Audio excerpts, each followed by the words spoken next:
been dancing for so long under the stars. I feel that's the Assalamualaikum warahmatullahi wabarakatuh.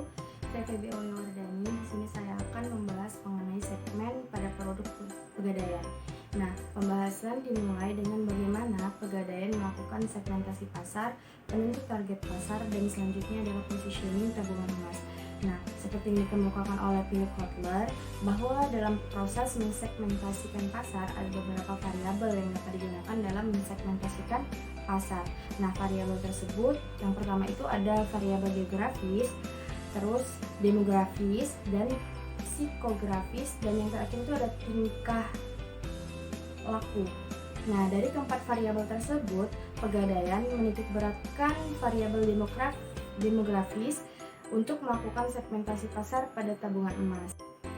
Pada segmentasi demografis, tabungan emas ini diperuntukkan untuk anak-anak atau pelajar mulai usia di bawah 17 tahun dan diperuntukkan juga untuk masyarakat dewasa atau pekerja yakni antara usia 20 tahun sampai dengan 40 tahun.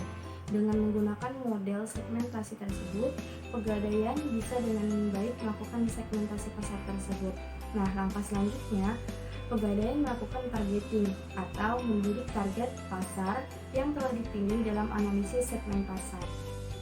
Ketika target pasar sudah jelas, positioning adalah bagaimana Pegadaian memposisikan produk ke dalam benak konsumennya. Dalam positioning, berdasarkan atribut tersebut dikemas secara lebih jelas oleh perusahaan dibanding pesaingnya. Dari penjelasan tersebut dapat dimengerti bahwa suatu produk yang ditawarkan ke pasar harus memiliki keunikan atau ciri khas yang membedakannya, sehingga produk yang ditawarkan menjadi produk yang lebih unggul di dalam pasar. Sekian dari saya, terima kasih. Pegadaian Digital Service atau DBS merupakan pelayanan dari Pegadaian dalam bentuk aplikasi yang berbasis web dan mobile. DBS akan melayani nasabah dan calon nasabah yang ingin mendapatkan informasi produk-produk lebih banyak di Pegadaian. Keunggulan dari DBS ini adalah dari segi kecepatan. Nasabah mendapatkan pelayanan setara dengan yang diberikan oleh pelayanan di outlet Pegadaian konvensional. Nah, nantinya nasabah Pegadaian cukup meluangkan beberapa menit saja untuk mengisi informasi di DBS dan bisa melakukan pengajuan GADE atau pengajuan kredit mikro sesuai dengan kebutuhan nasabah. Tujuannya adalah menciptakan value company melalui strategi di 5 Star Generation yang merupakan program transformasi Pegadaian. Nah, dengan menggunakan 5G Star ini, perseorangan akan menumbuhkan bisnis yaitu yang ada sekarang, menangkap peluang baru, mengembangkan talent internal, menciptakan teknologi generasi terkini, dan membangun budaya yang kuat. Perbedaan pada standarisasi outlet yang baru dengan yang lama akan terletak pada desain yang lebih modern dan elegan, mengakomodir ruang atau space untuk fungsi penjualan relationship official, dan jika luas memadai akan dilakukan penambahan ruang layanan khusus bagi nasabah prioritas. Selain itu, Pegadaian juga akan terletak pada perubahan desain spesifikasi material yang lebih baik dari yang sebelumnya, dan adanya penyesuaian dengan adaptasi kebiasaan new normal sekarang dalam pelayanan nasabah dengan menetapkan penggunaan penyekat bahan akrilik pada counter dan meja transaksi, tempat duduk terpisah dan dapat disesuaikan jaraknya, fasilitas tempat cuci tangan dan serta sanitizer disediakan oleh Pegadaian. Di sini saya akan menjelaskan bagaimana pengkreditan mikro di Pegadaian. Nah, salah satu Pegadaian untuk menarik nasabahnya dengan cara memberikan pinjaman modal atau kredit dengan syarat-syarat yang mudah dan proses yang cepat sesuai dengan motonya, yaitu mengatasi masalah tanpa masalah. Untuk memberikan pendeliverian kredit mikro kepada nasabahnya, Pegadaian itu memiliki tahapan analisis kredit. Yang pertama adalah karakter. Pegadaian menilai untuk berdasarkan latar belakang mengenai calon nasabahnya, yaitu datang ke tempatnya, untuk melihat tempat tinggalnya. Yang kedua itu capacity. Pegadaian ini melihat bagaimana nasabahnya ini untuk membayar angsuran setelah pengkreditan itu dilakukan. Sampai di mana sih kemampuan nasabahnya ini untuk membayar pengkreditan yang telah dilakukan? Maka dilakukan capacity untuk menilai nasabah tersebut. Yang ketiga adalah kapital. Penilaian ini dilakukan oleh Pegadaian kepada nasabah untuk melihat dari modal yang dimiliki, sesuai enggak kriterianya itu untuk usaha mikro. Yang keempat ini adalah condition. Nah, ini dilakukan untuk melihat atau menilai dari kondisi ekonomi yang kemungkinan dapat mempengaruhi kelancaran pengembalian kredit. Ini dilihat nasabah ini lancar nggak nantinya akan mengembalikan kreditnya, dilihat dari kondisinya. Nah, setelah tahapan-tahapan itu dilakukan, maka diperoleh hasil analisis. Apabila hasil tersebut menunjukkan usaha calon nasabah layak diberikan kredit, maka Pegadaian akan memberikan kredit kepada nasabahnya. Strategi harga yang dilakukan perusahaan adalah strategi kedua pada bauran pemasaran, di mana perusahaan sebisa mungkin menawarkan harga yang terendah sehingga lebih banyak menarik minat nasabah. Tetapi dalam Islam harga haruslah proporsional, tidak boleh terlalu tinggi dan tidak boleh terlalu rendah. Strategi ini yang digunakan ada 5. Yang pertama, untuk bertahan hidup. Artinya dalam kondisi tertentu, terutama dalam kondisi persaingan yang tinggi. Dalam hal ini, perusahaan menentukan harga semurah mungkin dengan maksud produk atau jasa yang dipasarkan laku di pasaran. Nah, yang kedua, untuk memaksimalkan laba.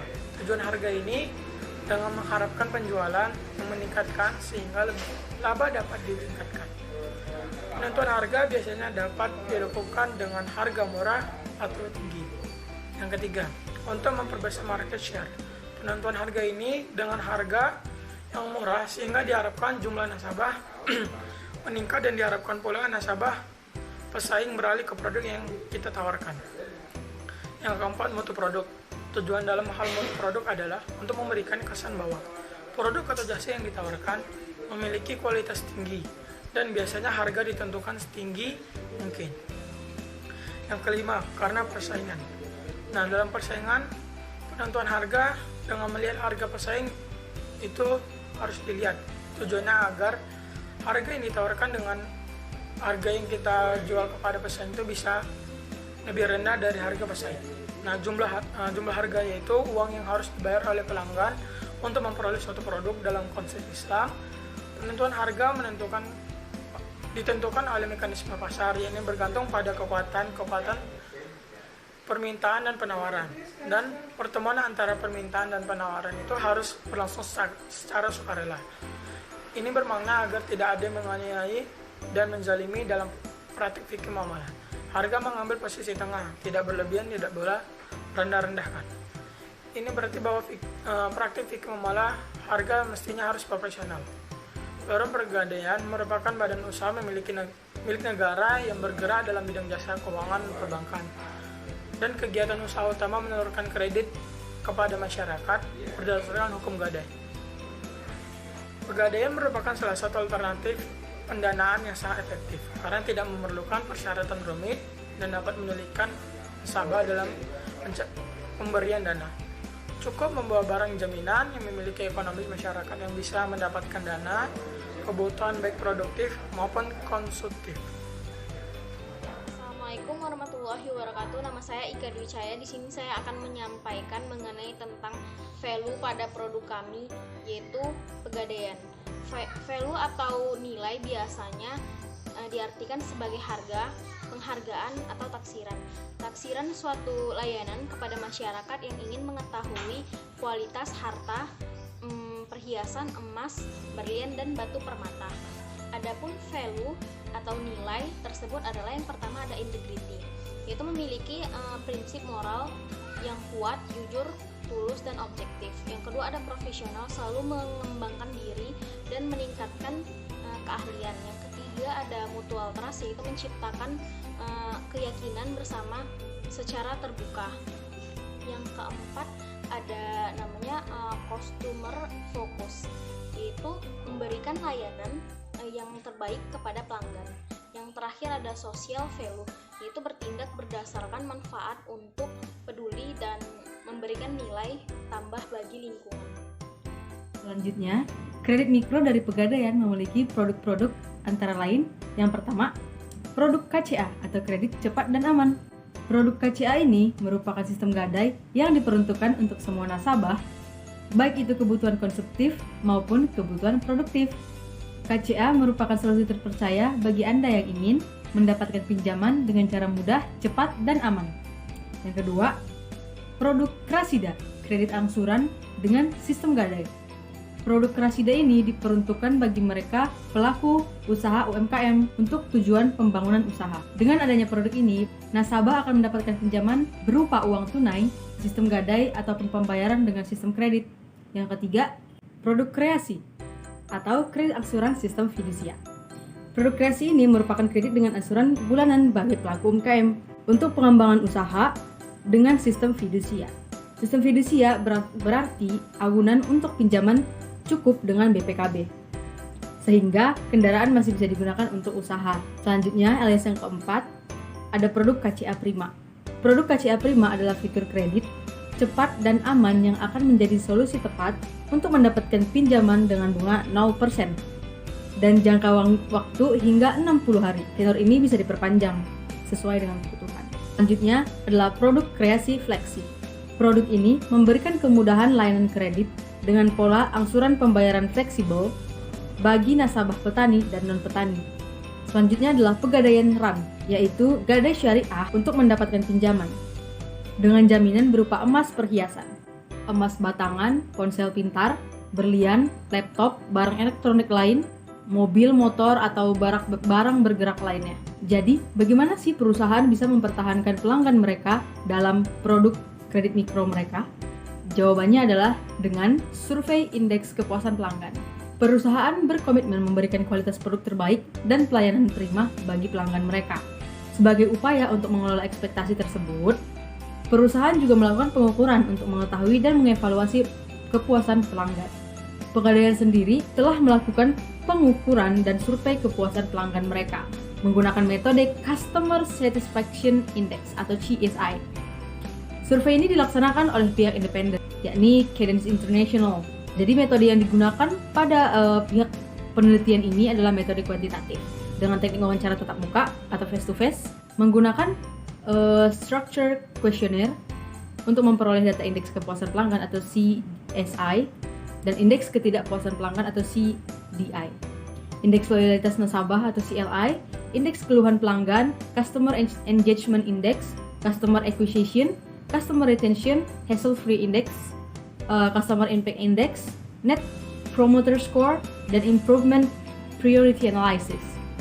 Jadi melalui metode tersebut akan diketahui tingkat kepuasan pelanggan mereka secara menyeluruh, yang akan menjadi bahan pertimbangan bagi perusahaan untuk meningkatkan pelayanan kepada pelanggan atau nasabah. Jadi metode-metode tersebut itu tentunya digunakan agar perusahaan penyedia kredit mikro mengetahui tingkat kebutuhan customer mereka atau nasabah mereka dengan membandingkan antara yang diterima dari layanan perusahaan dan harapan atau kepentingan yang diinginkan atau yang dibutuhkan nasabah.